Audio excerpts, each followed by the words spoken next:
guys.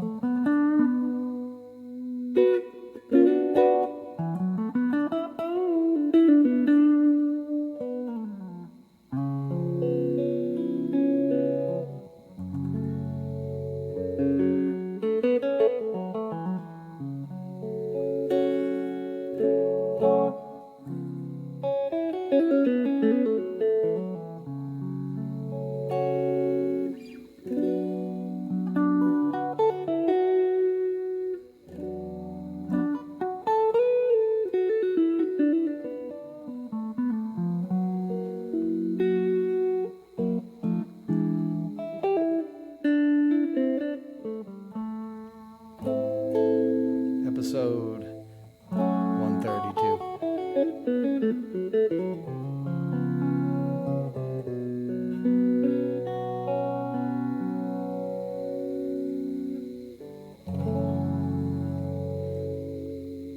All right, guys, I'll get to it.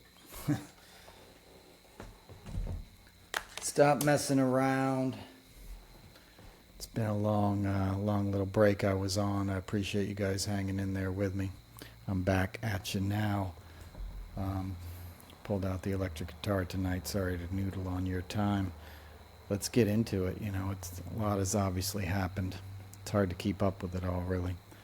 And I appreciate all your comments. I appreciate everybody who reads Substack, and I appreciate all of you guys and what you're going through, because I know none of this is easy. This is unprecedented, and it's coming at you so fast it's hard to keep up. And it's okay to feel overwhelmed. It's okay to feel angry. It's okay to feel like you're losing your mind, because we're being run by madmen. We're being run by people who want to destroy this country. That's what Trump was hired to do. He breaks things. That's the only skill he has in life. Stealing money, seeking out his own needs, and breaking things. And he's been in business, as I've said a million times, with a lot of people who don't have democracy's best interests in mind. Namely Vladimir Putin and the Russian mob, but beyond that, these tech oligarchs, these, Christo-fascist guys who are making a fortune, brainwashing people, getting them to believe that hatred and violence is part of some powerful Christianity and they're at war with the other. It's insanity. Anybody who doesn't want to go after the NRA and stop gun violence when one of their leaders gets murdered in front of their eyes is not operating with a full deck of cards, and they exploit the situation to further enrich themselves. That's all that's going on here, and a lot of people are buying into it, and it's not gonna end well. It's a dangerous time in America, obviously. Understatement of the year. But it's, what are we going to do? What is our choice? Our choice is to stay sane. Our choice is to choose nonviolence. It's to keep our eyes open and pay attention to what's going on and use our voices whenever and however we can. We saw that with Jimmy Kimmel. They tried to silence him. He's coming back tomorrow night. Good for him. A lot of that is because people were canceling their Disney and Hulu and all this kind of stuff, and it's going to make Trump absolutely apoplectic, crazier than he was at his Tylenol press conference today. I don't know if you saw that, but it probably gave you flashbacks from the COVID years, He's out of his mind. You don't want to be taking health advice from a guy like that, trust me. And he's been pissed off about autism for about 20 years as he opened his press conference, reminding people. And I won't get into why that is, but you could probably figure it out yourself. And, autism is horrible. I did every autism benefits that we had, with Stephen Stills. I did a lot of stuff with Autism Speaks, Night at Too Many Stars. There's a lot of people spending a lot of money, a lot of science trying to figure out what's causing it. It's not some whack job like RFK coming up with a pet theory about vaccines. And it certainly isn't Donald Trump. And you don't want to exclude the medical community because you're making money off of influencing people on YouTube and telling them they shouldn't, vaccinate their children and they shouldn't take acetaminophen. If your doctor tells you to take a pain reliever and you're pregnant, you can listen to your doctor. Don't listen to Donald Trump. Okay? Dude crushes Adderall. You're going to take health advice from Mr. Cheeseburger? And that's just today. That's just what we're dealing with in the immediate news frame of the last 24 hours. And it feels overwhelming because it's designed to be. It's designed to not get you to pay attention to the deeper issues. I wrote in Noel's Notes on Substack this week about 2 stories that the New York Times broke last week that would have been bombshell scandals in any other administration. They would have been huge stories, one of which concerned UAE and selling them these high-tech computer chips that were made by NVIDIA, and they enhance AI computing. So they're very sought after. They're very rare, very expensive chips, and only a few people make them, and they're here in the United States. And UAE wanted them, but UAE does joint war games essentially with China, right? So Biden wasn't going to sell these chips to UAE. It was like, screw that. They're obviously going to end up in Chinese hands. They'll make some kind of advanced weapon out of them, some super drone or God knows what, some kind of AI weapon. We're not going to take that risk, putting dangerous things in the hand of an adversary. So what happens? Trump's, Steve Witkoff and David Sachs go meet with a UAE Emirati, this sheik who always wears sunglasses because he's got eye issues and he's super rich. He controls 1.7 trillion of the sovereign wealth fund of the Emiratis. So they go meet this guy on a yacht. He wants to start a big, company, and he wants to get these chips. And they say, all right, we'll sell you the chips if you give us $2 billion and invest in our company. So that's what he did. He invested in the company that Steve Witkoff and Don Jr. founded called World Liberty Financial, a cryptocurrency thing. Scam. And they got $2 billion. And the catch here is that it was such a bad deal. It was so dangerous for national security that this guy named David Feith, who was a holdover from Trump's first administration where he worked in the State Department, he got a job as the director of cybersecurity technology at the National Security Council in this new administration, and he said, no, you can't sell those. It's very dangerous. The company that's supposed to, or the agency that that pays attention to the finer points of national security. He says, no, you can't sell them. The thing that Tulsi Gabbard heads up now, right? What happens? Laura Loomer steps in, gets him fired, and a bunch of other people. And 6 other people to be precise. And if you probably remember, you heard about that earlier in the spring. This is what it was pertaining to. So the deal went through. Trump's kids, Steve Witkoff's kids made $6 billion, and the world became a lot more dangerous, especially for Americans. That's it. That's one scandal. The second scandal came out later in the week. It involved Tiffany Trump and her husband, Michael Bolus, I don't know how to pronounce his name. His dad calls himself Dr. Bolus, even though he doesn't have a medical degree or a PhD. He sold trucks in Nigeria until his son married into the Trump family because he met Tiffany Trump at a nightclub in Mykonos, a beach club that's owned by Lindsay Lohan. I'm not making this shit up, okay? So anyway, those guys got to spend the summer cruising the French Riviera on a billionaire's mega yacht, and that billionaire happened to be the largest dealer, sort of broker of Libyan oil. So at the very same time his son is cruising, the Mediterranean, this guy's brokering a deal with these Libyan warlords. And the deal goes through. His son is now getting in the oil business, and they're all going to make a ton of money, right? Tiffany and Michael got to go to this, royal dinner last week at Windsor Palace. They flew on Air Force One. They're not government employees. What are they doing? What are we paying for them to go there for? You want to meet your old man there? Do it on your own dime, But my point is, this is what they're doing. They're just making money. That's what this administration is about. And that's obvious. I don't need to point that out to you, but they don't want you to pay attention to the details. You didn't hear much about Rupert Murdoch and all the tech guys, Sam Altman and all these guys that were at the Windsor Castle last week at this dinner. But they were there.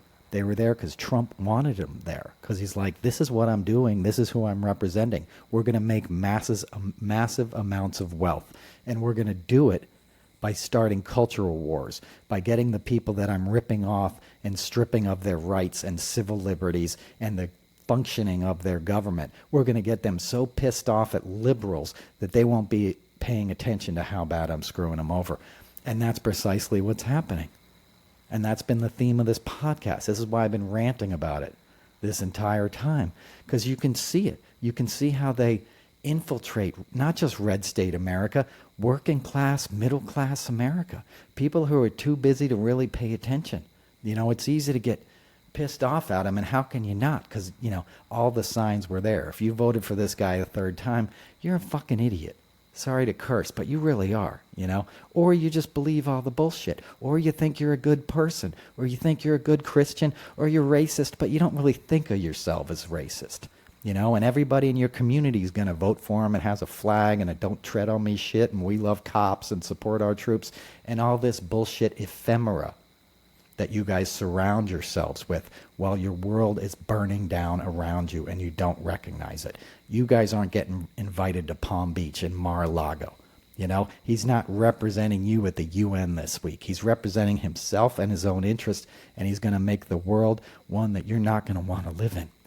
You know, at least not with the safety and comfort that you once did. And you're going to have no choice but to live in it, or you're going to have to get the fuck out of this country if you cross him. And that's insane. It's insane where we are. And anybody with a brain could see it coming. A lot of people didn't want to pay attention. A lot of people wanted to sit in their own privilege, especially, you know, wealthy people, a lot of white people. You know, a lot of folks were like, I got mine. What am I going to do? Yeah, it sucks, but whatever. Why should I get involved? Well, this is why you should have gotten involved. Because it doesn't matter how much money you have. If you're not playing ball with him, you're going to lose it. All those CEOs who caved, all those universities and law firms who caved, they're going to pay a price. Because guess what? He's rapacious. He's not going to be happy with that first settlement. He's going to come back for more, because that's what mob bosses do. And people often talk about him as a wannabe mob boss, which is just stupid. He has been involved with the mob his entire career. He is a mob boss, okay? He's running the biggest mob organization in the world at this point, which is the federal government, you know, because he's a mob boss who's got a secretary of war. He's blowing up drug dealers. They're not even drug dealers. He's just calling them drug dealers. They're probably fishermen. Even if they are drug dealers, so what? They're in these little boats. They're not getting to America in those boats. And even if they are, you can arrest them. You interdict, you know, you catch them and you confiscate the drugs and you throw them in jail and you give them a chance to have a trial for it. You don't obliterate them with a drone and then say, look how cool this is, and tweet it out, which Trump has done 4 times now. I thought it was just 3 boats, but the Miami Herald said there was a 4th boat I read about today. He's obviously going to invade in some fashion Venezuela. He's gearing up to do it. He's got like 16% of the entire Navy of our ships are now in the Caribbean. He's got special forces there. He's planning on mounting an assault.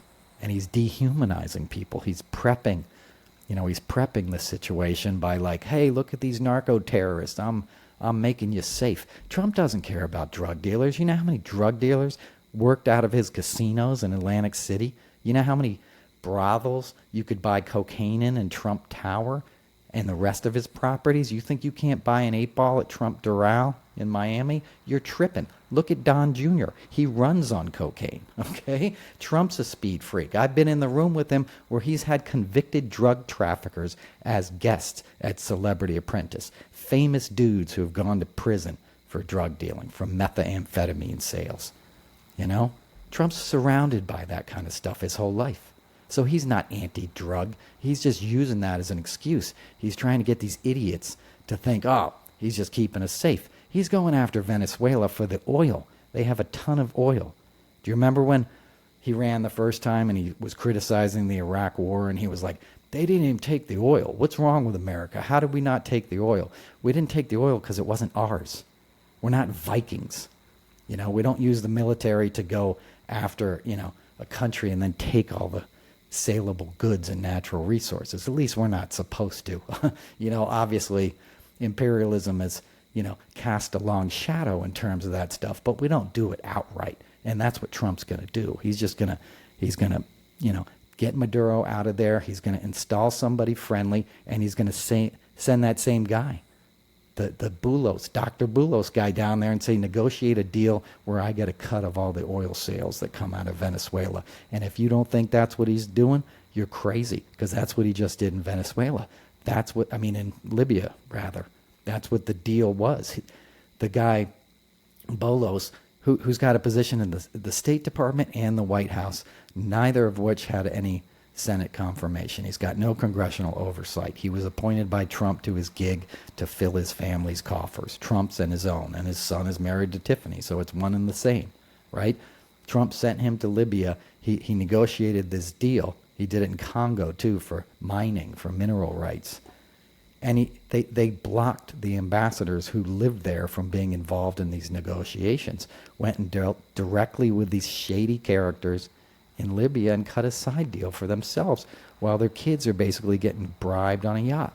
That same blueprint will be applied in Venezuela. And you got men like Howard Lutnick, you got Pete Hegseth, you got Marco Rubio, you got these scumbags basically that are going to go along with it. Marco Rubio may know better because he's not stupid and he served in the Senate, but obviously he sold his soul. And those guys are probably terrified. Not that they're not all in on it, but a guy like Marco, you can kind of see it in his eyes that he knows how bad this is. Somebody like Stephen Miller, he's a rabid Nazi. He's just like frothing at the mouth. If you saw his speech yesterday at that mega Trump truck jam, whatever you called that thing in Arizona, that was insane.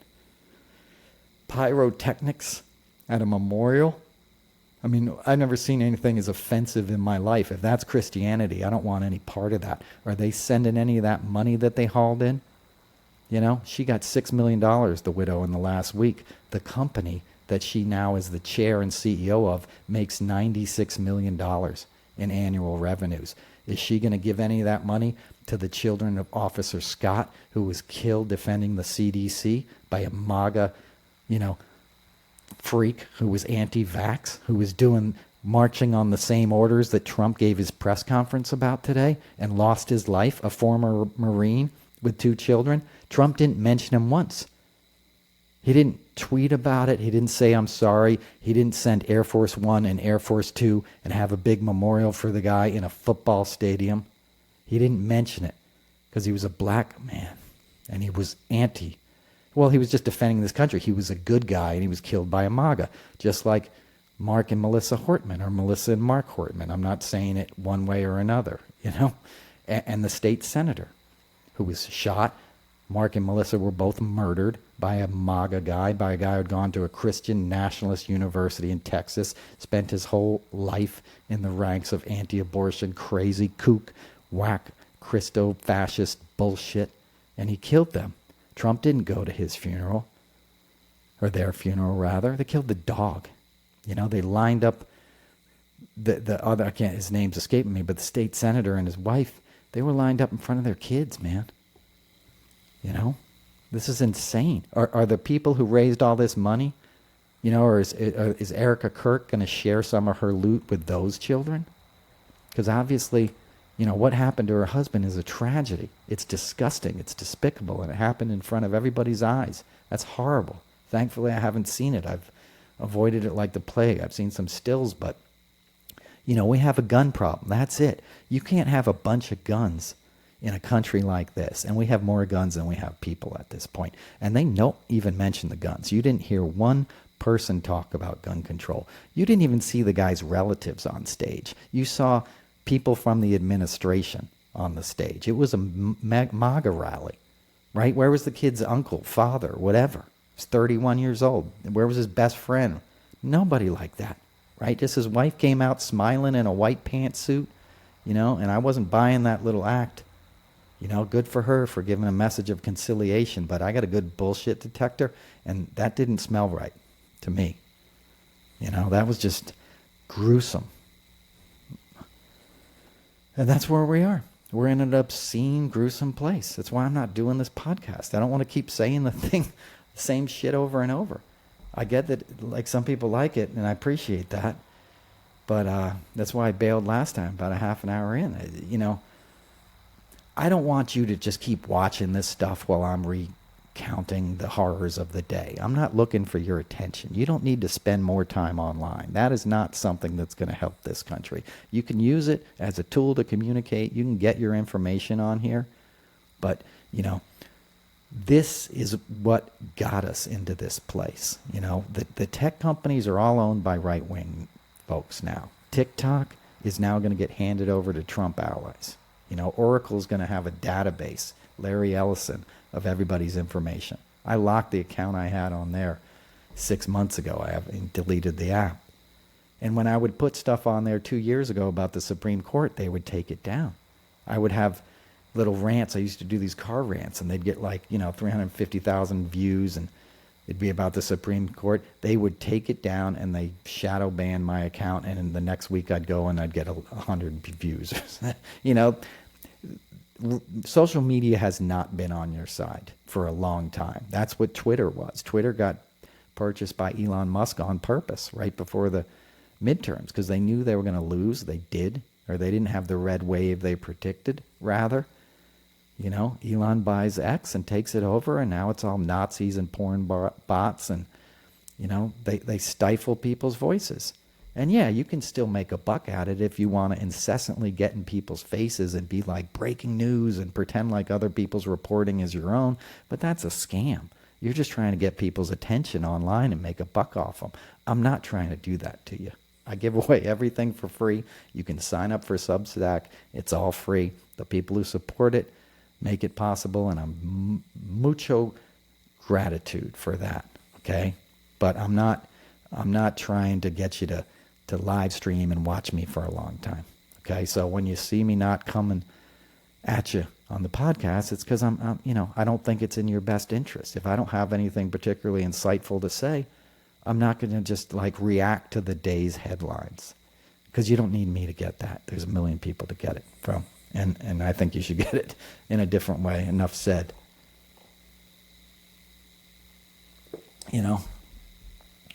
When I do come on here and do this, I want to talk about things like those two situations I just talked about, because there's a lot of them. If you read the New York Times every day, there's all these kind of, less cultural warfare type stories that are just important, if not more, because that's the stuff you're not going to recover from. Trump is the guy who comes into the store, flops down, and pretends to have, a seizure or something, while somebody wiser goes around the counter and empties the cash register. That's essentially what's happening to our government. That's what he is brought in for. He only has a small attention span, right? He wants music to play when he walks in the room. He wants to get high, and he wants to hit on women. The dudes behind him, the Koch brothers and the Heritage Foundation and Putin, and all these tech guys, they want something more. They want to control this country. They want the long game. And he's the perfect vehicle to deliver that to them, because this thing's going to be so sewn up, it's going to be hard to resist. You're going to be living in Hungary by Christmas, literally. You see what these ICE officers are doing? I saw videos this weekend of them paintballing, people right in the face with a pepper spray or pepper balls or whatever you call them, shooting a lady at point blank range. ICE officers walking around with masks on. How is that law enforcement? How is that America? What are we talking about here? And we're kind of just letting it happen. I mean, I know people are pissed off and they're protesting, but the fact that it's even happening means we're a lot further down the road than I think most people are really cognizant of. I think they know it's bad, but they're sort of paralyzed. Well, yeah, it's bad, but I'm still going to the Yankees game tonight. I'm still having this party in my backyard next week, And I get it. Go on with life. But there's a lot of other examples where countries went on with life like everything was going to be cool, and it wasn't. Look at Brazil during Operation Brother Sam, where your American, CIA and American military was backing a right-wing despot who took over that country and tortured people and had people disappear. That model can work here. We're the ones who engineered a lot of that in South America. And once it gets locked down to that point, people shut up. They get scared. They turn in their neighbors. They don't stand up. And you don't want to get to that point. We don't have to be at that point. But we got to do something quickly. And it has to be nonviolent. You're not going to beat the U.S. military. We're not going to have guerrillas fighting back up in the hills. We'd be much better served to use, use our spirit and our collective voices and our power to have walkouts and protests and our economic pushback while we still can, while the rest of the world is basically kind of on our side, even though they know we're being run by a madman, while NATO still exists. Because Putin, by the way, is getting ready to be more aggressive in Eastern Europe. In Estonia, they dug a trench last week so Russian tanks couldn't easily go in. We see what he's done with drones into Poland's airspace. He flew a fighter jet into somebody else's airspace. It might have been Estonia. I can't think of who, but he flew a fighter jet. He's been committing homicide on Ukraine for 3 years, coming up 4 years. I've lost count. He hasn't done anything to slow down. Trump did his stupid stunt up in Alaska. Nothing came of it. We see what's going on in the Middle East. Rosh Hashanah just started. Shana Tova, for those who celebrate. We see rampant anti-Semitism. We see mind-boggling inhumanity in Gaza. We see Netanyahu continuing to commit war crimes. And, people were showing up protesting Biden every rally and thing I went to. Where'd those guys go? You thought Trump was going to be better? You hobbled the Democrats. This is what you got now. A lot of European countries are recognizing the need for, a two-state solution and Palestinian state. Trump won't do it. How did you think this guy was going to be better? He wants to build condos in Gaza, in the West Bank. It's insane. War is going to flare up all over this country, all over this world, rather, and in this country. And that's my larger point. Trump isn't doing anything about the wars that are demanding American diplomacy. Biden was. You were criticizing him, but he was trying to do something. He had Blinken, he had guys going over there trying to catch Netanyahu's ear and trying to stop the madness. And nobody's trying to do that now. It's beyond anybody's, imagination how horrible it is. And Trump doesn't give a shit. Jared Kushner wants to go in there and cut deals and build condos. That's it. That's the deal. It's a done deal. And what Trump's doing, instead of diplomacy, he's focusing on the American people. This is where he's going to point the military at us. He's going to send the National Guard into Chicago. He sent them into L.A. He sent them into D.C. He's going to use the power of the American military to squash dissent, to punish blue cities, and then, he's going to use it overseas to go after countries where he wants the resource. And he's going to do it like the worst kind of imperialist you've ever seen. And that's why I was talking about Venezuela, because that's coming. And he won't be satisfied with that. He'll say, what's next? He'll be like a Putin, an aggressor. The United States is not supposed to be the aggressor. And I know our history. I can't get into all of that right now. But, I know what we've done in the past, and I'm telling you, it pales in comparison to what the potential is now. Because we've always essentially kind of been the good guys, at least thought of ourselves that way, at least had sober, serious men at certain levels of government. I'm not saying, that bad dudes and Kissinger and Nixon and things like that didn't make it a lot worse in places like Vietnam. I've talked about that a lot before. My grandfather was involved in that. My maternal grandfather was involved in, he worked in the NSA, and he was in Saudi Arabia dealing with, helping Israeli intelligence most of his career.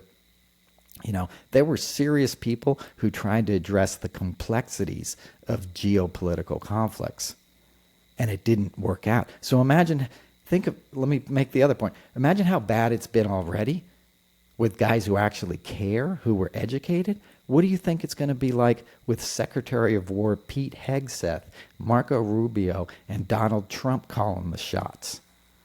You've already seen how J.D. Vance reacted. I don't care. Somebody confronted him on, blowing up these guys that they called narco-terrorists. He goes, I don't care. Smoking some bad guys is what we do. They use this toxically masculine language all the time. We're smoking them. And then they also get offended when people are questioning what Charlie Kirk said. And I looked at the reactions on the left. You know, there's always some knucklehead people putting some dumb memes out, but anybody of any prominence expressed outrage and condemnation of that killing instantly. And they tried to make the narrative, and it worked, that the left didn't care, that we were heartless. We're the ones who want to stop gun violence. We're the ones who are showing up after every school shooting. They're the ones who are saying thoughts and prayers and don't politicize the situation. You know, they don't care because violence is part of who they are, but they want to be the ones wielding it in the name of Christ, in the name of America and patriotism. And it's a scam, because nothing is more patriotic, unpatriotic rather, than what's happening right now.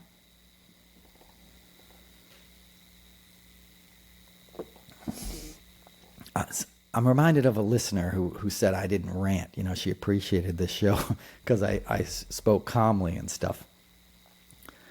I'm not very calm anymore, you know. I do these meditation walks. I read Thich Nhat Hanh, who preaches mindfulness. He kind of, you know, he was a Vietnamese Buddhist monk who got exiled from Vietnam, you know, who set up, before he was exiled, he had friends murdered.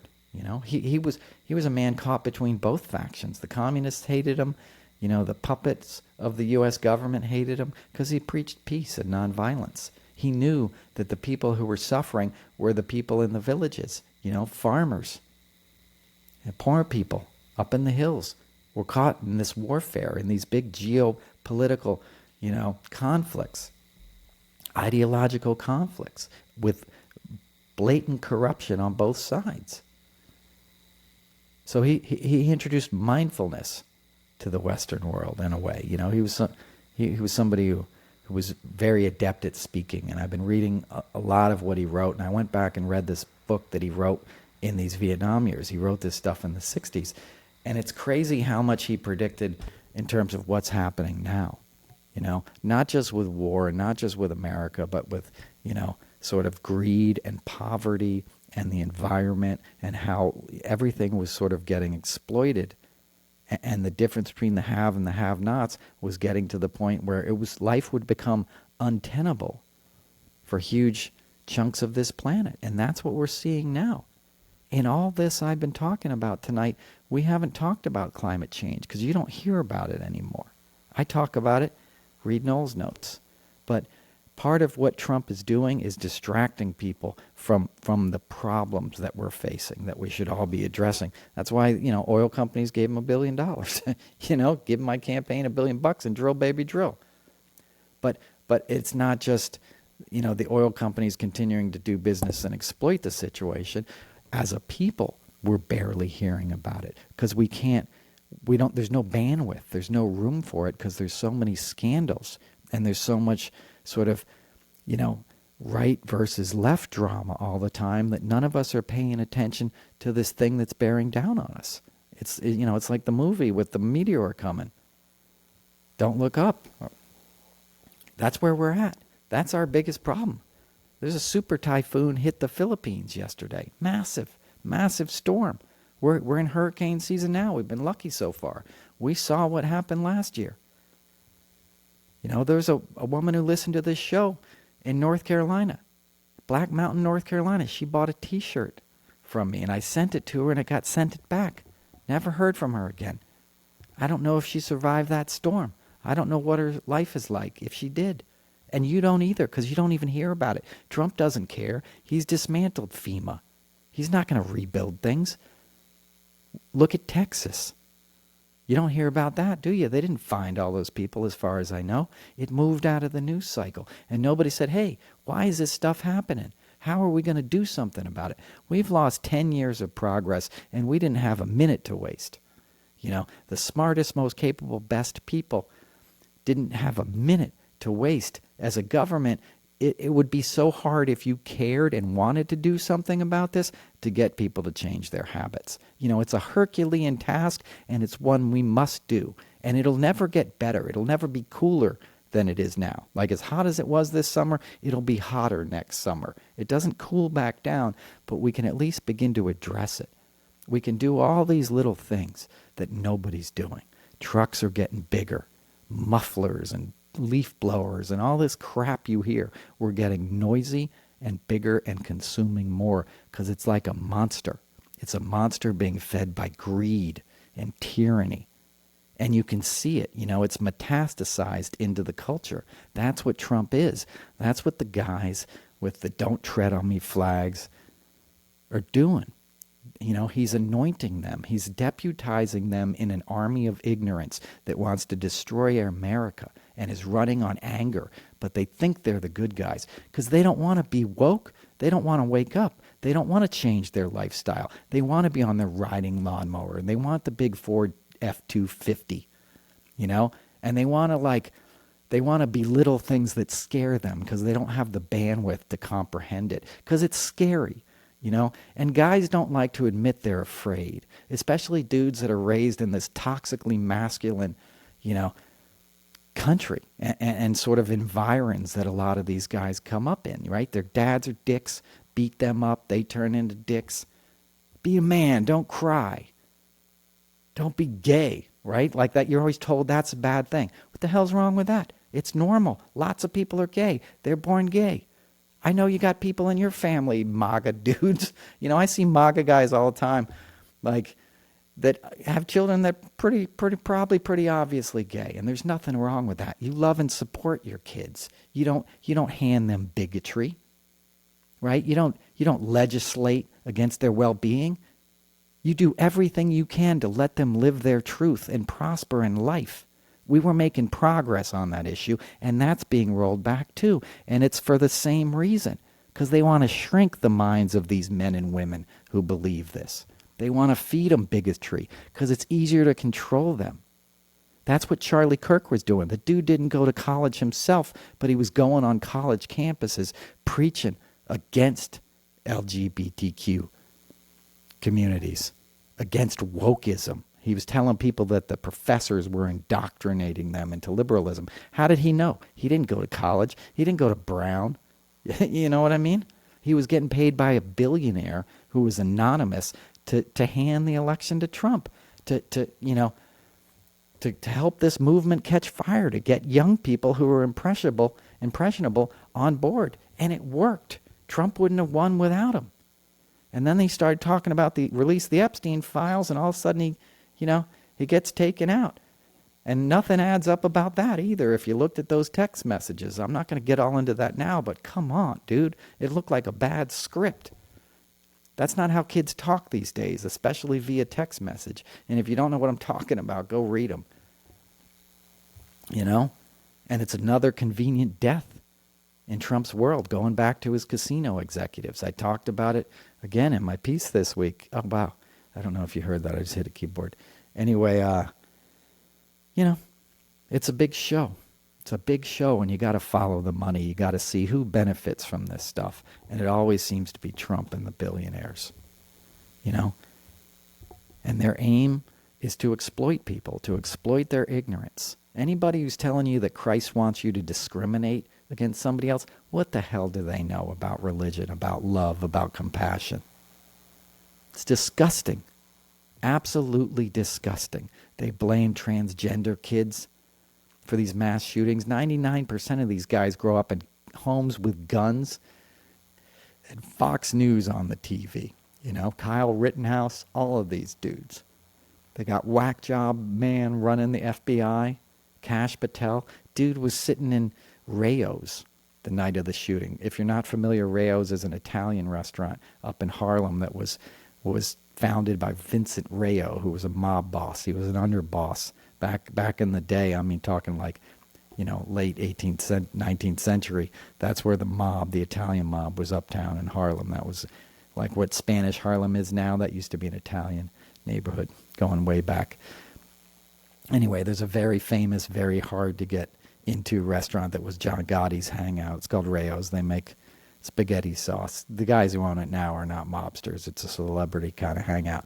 But it's bad optics to still be sitting there as an FBI, head of the FBI. But that's where he was the night the night they said, "We got our man," or whatever, when he sent out this tweet the day after the shooting. It was a clown show, that investigation. They had fired the woman who was in charge of that FBI office out there in Utah. for no cause. So you fire somebody who's good at their job, then you have incompetence, then you have a major event happen on the college campus, and you give us this cockamamie story about how it went down. It just doesn't add up, in my opinion. The gun thing doesn't add up. You know, like the kid left the gun in the woods, but like he was careful enough not to like use his hands to leave any fingerprints when he was in the stairwell, but then he texts his roommates, "Hey, I am the shooter. Look under my keyboard. There's a full confession in writing." You know? Doesn't pass the smell test, and it doesn't matter. There's nothing you can do about it now.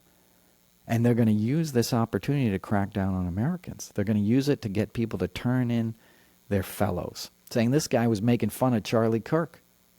And the left wasn't doing that. I wrote some jokes that are great jokes, and I won't use them or do them because I don't think there's anything funny about gun violence at all. So most of the left wasn't doing that. But they're going to say we were, and they're going to go after people because it's convenient. And it's look over here, so they're not paying attention of how bad he's ripping them off or how incompetent he is. You know? And people are jacked up because of this, because they're watching YouTube. I've turned on Fox News. It's insane. The level of discourse is absolute insanity. They're pumping poison and hate into people's brains. What are these kids like that are growing up in this? You think this problem's going away after the midterms or after the next election? Or you think you're going to have a fair election next time? There's no freaking way. And I'm not saying that to make you despondent or give up hope. I'm saying it. You need to have a tactical awareness of what we're up against and make a plan. Figure out a way to deal with this. Now, while we can. There's still more of us than them. You know, if we take to the streets and shut this place down, we force them to confront the issue. We let them kind of go business as usual, take the bait, spend a week talking about Jimmy Kimmel or defending ourselves on our heels about the Charlie Kirk thing, instead of saying, hey, what the fuck? Why did you spend $25 million of taxpayers' money to fly out your whole administration, security and all, to attend a memorial for an unelected official? Yes, he might have been important in your cause, and his death was terrible, but you're not doing that for the school shootings that are happening on a weekly basis. He wasn't the vice president. You know, he wasn't the Secretary of State or something. And you used that platform to attack your rivals, to talk about Biden and people you hate, people who serve this country honestly, with integrity. Biden was in D.C. for 50 years. How come he was only a bad guy when he ran against Trump? That was the only time he was an evil guy. You never heard Republicans mention him before that. They all got along with him, right? Because he was a moderate Democrat. He wasn't some crazy woke guy as they painted him as. He was from fucking Pittsburgh and Scranton or whatever, you know? He was a friend of law enforcement his whole career. He was part of the criminal reform in the early 90s that Clinton put through. You know, he did some things that I don't agree with. You know?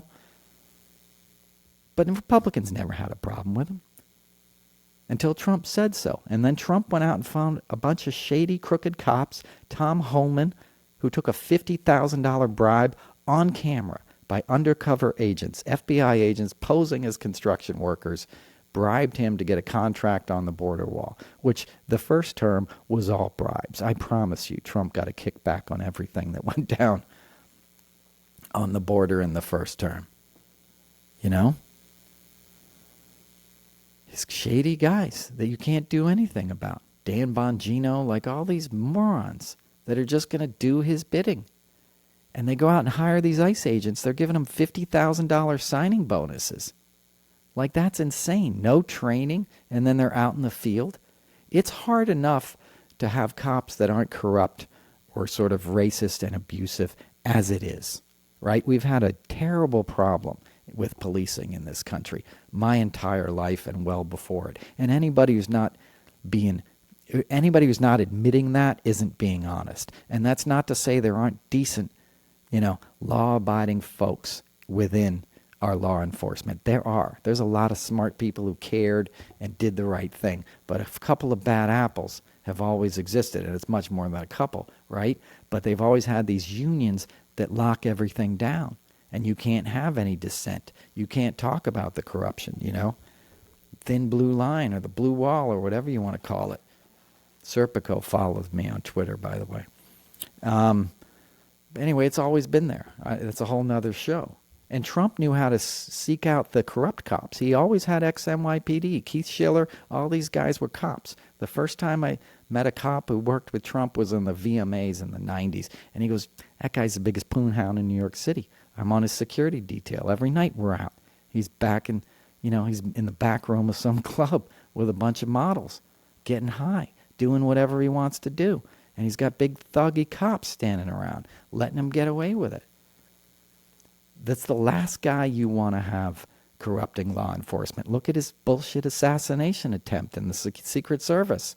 None of that was up to snuff. I saw him doing things in the first term where aforementioned drug dealer buddy was giving him a bear hug on the floor of Madison Square Garden. In my day, and I worked around a lot of Secret Service, I did a lot of events that presidents were at. If you had a record, you weren't even getting on the same floor that the president was going to be on. They did background checks on everybody who was going to be on a crew, in a band, whatever. And if you had any priors, you weren't in that room. I personally had to throw out a security guard, who worked with Soundgarden at Obama's second inauguration. And the guy was pissed at me.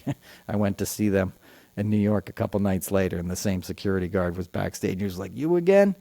He was pissed. But that's how it was. And it wasn't that way in Trump's first term, and God knows it's not that way now. I went to high school with the guy that got choked in the back of the car, It's like they can, that Trump, when he was like, take me to the mall or take me to the Capitol or whatever. But, and that guy was a former Marine, went into law enforcement. Like, these guys aren't bad and they don't have bad intentions necessarily, right? But they follow orders. And that's the thing. When Trump's the commander-in-chief and he's the boss, he knows how to sniff out the guys that are going to keep their mouths shut and do his bidding. And since he's the guy standing behind all the flags and saying all the bullshit, and he can be your friend and he can help you get a mortgage and he can help your kid get into that school, or throw you a few extra bucks or some extra shifts, you're going to take that deal. And Trump knows that. He knows his demographic, and his demographic has always been the kind of guys who become cops and firemen, contractors, all the people in the New York kind of area, tri-state area. And sadly, those are the people he's always exploited the most. All the guys who built his casinos in Atlantic City, guys who put in the brass railing and the carpets, he wouldn't pay their invoices. Some of those guys killed themselves after fighting him in court in years, and he wouldn't pay the bill just on principle because he's cheap. He's like, why would I pay him when I can get away with not paying him? When I can get away with breaking the law, I'm going to break the law. And it's been the same way as president. Both first term and second term. The dude had like 3 major federal cases he was facing. We're not even mentioning, Georgia and New York in terms of like the business cases or E. Jean Carroll. Just for January 6th. Not to mention the Russian interference with the Mueller investigation. There was so much criminality in his world his entire career. He'd been involved in 4,000 lawsuits before he became president in 2016. As president, he was catching cases left and right, and it's all gone away. And now he controls everything. He renamed the Department of Defense. I keep coming back to that because that's insane, but it's such a tell. The Department of War, which it had been earlier, and then we made it the Department of Defense because after World War II, we realized we don't want to have a World War III. So we set up NATO. We said we're going to have defensive capabilities so we don't have to do this again because it's never good. It doesn't work out well. And this guy who didn't serve, who dodged the draft 5 times and spent the Vietnam War raping cocktail waitresses in the back of Dad's limo, is now going to unilaterally kill people in the waters off of Venezuela and launch military strikes based on no evidence other than what he makes up in his own mind. And people are going to become numb to it. They already have. The first time he did it, it killed 11 people. It should have been a scandal. Now he's doing it all the time. It barely gets any traction. You become numb to Trump. And I'll wrap up here, but if I can impart you with anything, it's like, don't do that. Don't become numb to him. When I worked on the pageants and stuff, the first year he came out and inspected all the teenage girls. And they're doing a full production. You got all the camera guys standing around and the audio guys, and he just comes out and starts inspecting these girls, checking their teeth, making little notes, looking at their tits, looking at their ass. Pardon my frank language, but that's what he's doing. And it's disgusting to people standing around. The next year, but it's also very expensive for the producers, right? Because these are all union guys that are getting paid a fortune. And he took an hour horsing around, being a predator, treating the women like they were property. And we're talking teenage girls, we're talking Miss Universe. The widow we saw yesterday was a pageant contestant. She was Miss Arizona when he ran that contest in 2012. He never owned it, but he ran it. So he's doing all this stuff, right? And it's disgusting to everybody. The next year, instead of letting him cost them a bunch of money, they had a stop down in the schedule. Trump inspects beauty pageants. So the crew could go not be on the clock, essentially. They worked around it. They became numb to it. Just like NBC became numb to how crazy he was on Celebrity Apprentice. People knew he said the N-word. They knew he was a racist. They knew he was not a billionaire or a smart businessman who would barely show up for his call times. What you saw today, if you saw his press conference, that's how he usually is. Addled, out of his mind. Jimmy Kimmel was in his head today, so he couldn't deal, But that's who the guy is. He's out of his mind. So don't become numb to it, because what he does is he wears you down, and eventually you're like, well, that's just Trump.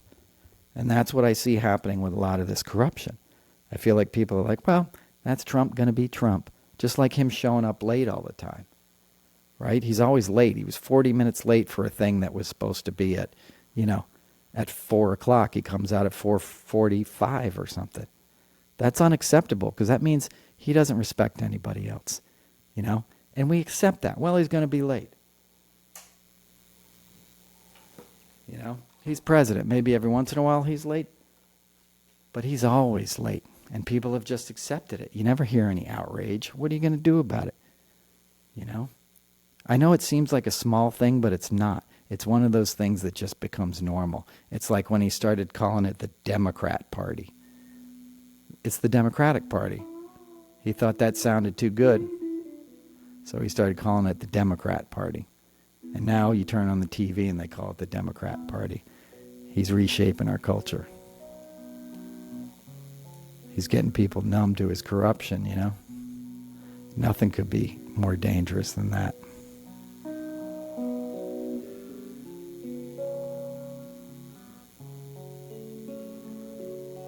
All right, I don't want to start playing you out again. I just want to check back in with you guys, I hope you're all hanging in.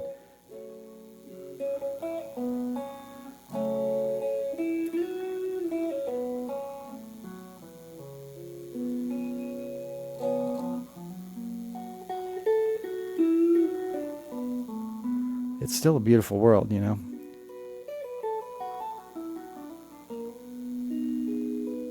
In spite of everything I'm saying, look outside. Look at the magic, man. We're in the sweet spot of fall, It was the height of summer last time I did this, but look outside now. I'm in New England, man. It's starting to turn. It's magic. The world is magic. That's the other thing, is that, all of this stuff is, ego-based stuff. Trump is an example of, what not to do and how not to live your life. Nothing makes him happy. He's got more money than most people will ever see. He's blown more money than most people will ever see. There's nothing happy. There's nothing peaceful. You don't need all this stuff. We don't need to keep chasing crap. You don't need to have the #1 viewership or the #1 YouTube show or whatever the hell it is. You need to be a good, decent person. You need to find some peace in yourself, some mindfulness, You need to get in touch with the ability to just breathe, because that's what's going to give you the strength to carry you through this. It's being okay with the uncomfortability, of letting go of all the attachments, because that's what we're going to have to do. You're going to have to tap into a power that's greater than yourself, just like when you're getting sober or something. This is what this is. This is defects coming at us in a way that we can't control. All we can really control is how we react to it. And we can either react to it from a place of sort of presence and mindfulness and a centeredness, or we can react to it, angry and addled and hyper and, all the things you don't want to be. All the things that'll make you lose your power. And that's why I talk about all this internet crap and social media, because it's sort of designed to do that to you. It's designed to fuck with your brain and get all your, cortisol pumping and everything and your adrenaline, and you become addicted to the rage, And I'm not saying that in judgment of you guys. Like, I'm the number one offender of that. I'm on that crap all the time doing this because, it's hard to look away.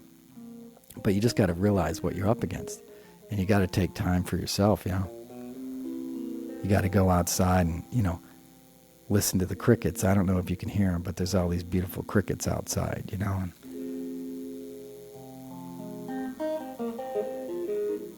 those bugs ain't worried about it, And a lot of what I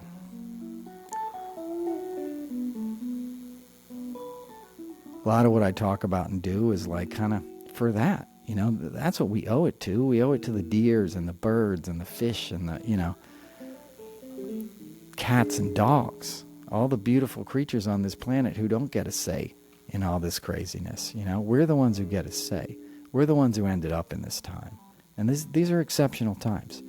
This is shit that nobody's gone through before, as I said. Obviously there's been more extreme stuff, but we don't want this to get to that. Because this has the potential of being much worse than that. You didn't have AI in World War II, you know what I mean?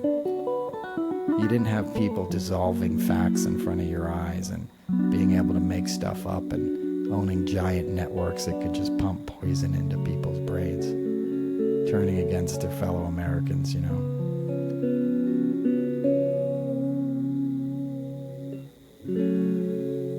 But the good news is, we've never been more connected in a way. Even though all of this stuff is isolating, we can seek each other out. We can find ways to communicate and use these tools to our advantage. And we got to find more ways to do that, I guess. Well, anyway, it's about an hour or so. I want to thank you guys for listening. I got a little free time coming up, so I'm gonna be back soon, I promise. I apologize for the sloppy playing at the top and here at the end.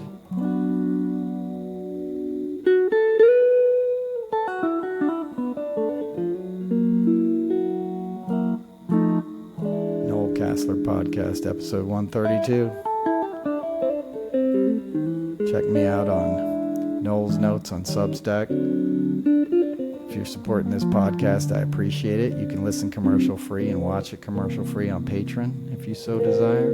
It's like $4 or $5 a month, $4.99. You can join the Noel Casler Podcast Club on YouTube.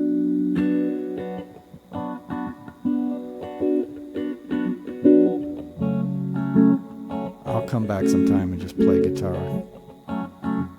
As some people have requested. They must be sadists. Anyway, I love you guys. Take care of yourself. Take care of each other. Keep your spirits up. Keep breathing. Keep being mindful. Pay attention to your breath. Your breath is the answer, man. When you're getting overwhelmed, just take a deep breath and be aware of it. Breathing in, I'm aware of my breath. Breathing out, I'm aware of my body. I'm here. You're here right now. It's all that matters. Tomorrow hasn't happened yet. Yesterday's in the past. Our power is in the present moment. I know it sounds cheesy, but we gotta find something. Anyway, till next time. Peace, guys. Love you. Bye.